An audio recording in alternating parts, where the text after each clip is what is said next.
Mapagpalang araw po sa ating lahat. Ako si Patrick Quizon. And this is my devotion for today, May 13. And the topic po natin for today is sino ba ang tama? Roman Catholic o Protestants? Historical Theology.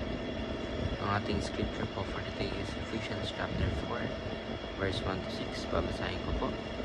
As a prisoner for the Lord, then I urge you to live a life worthy of the calling you have received. Be completely humble and gentle. Be patient, bearing with one another in love.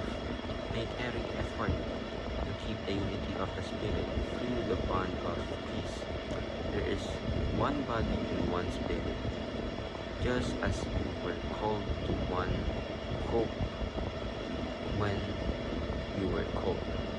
One Lord, one faith, one baptism, one God and Father of all, who is over all and through all and in all. So, ang main message po ng devotion po natin for today is okay lang po tayo na magkakaiba doon sa mga doktrina na minor or kumbaga of course sa Protestant and Catholic maraming changes, maraming pinagkaiba, pero ang mahalaga naman po doon ay yung mismong salvation natin or ano yung napapag-separate sa atin. Of course yung salvation na yung doktrina na ang ating Panginoong Jesucristo ay ang ating Lord and Savior. So ibig sabihin kahit tayong lahat is Christians at dapat naniniwala po tayo ng ating Panginoong Jesucristo is ang ating Lord and Savior and yung ating yung nagbibigay ng salvation sa atin.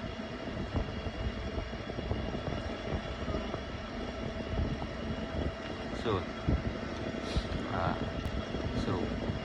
ating teaching po for today is religious people tend to forget love and grace while fighting and even killing over doctrine. So ibig sabihin, of course, mga Protestants and Catholic dati nagbabatayan talaga na kumbaga may iba lang yung turo, may iba lang yung ginagawa mo is papatayin ka na. Of course, hindi natin dapat gawin yun at hindi po tayo dapat maging religious, kundi mag-focus po tayo dapat sa ating Panginoon, yung message ng ating Panginoon ng Bible, which is love your enemies, love your neighbors, diba? Hindi man po natin gagawin lahat yan kung nakafocus tayo sa tinuro po ng ating Panginoon na magmahal po tayo ng ating kapwa dahil ang pagmamahal na binigay sa atin ng ating Panginoon Jesucristo na willing mamatay, hindi pumatay. So, second teaching is there is beauty and unity amidst diversity within Christianity. So, ibig sabihin kahit iba po tayo na paniniwala sa doktrina, malilin doktrina, mahalaga pa rin po na isa lang po yung sa doktrina natin na pinakamahalaga, kundi yung ating Panginoon sa Kristong ang liligtas po sa ating lahat. So, third teaching is the church must preserve the essentials of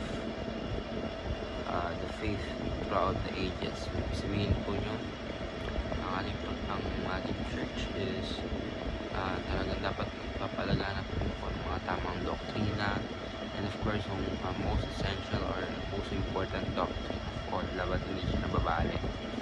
So, ayun lang po. Ako si Godfrey Quizon. This is my devotion for today, May 13. Sana po ay marami kayo natutunan. Ayun lang po. God bless.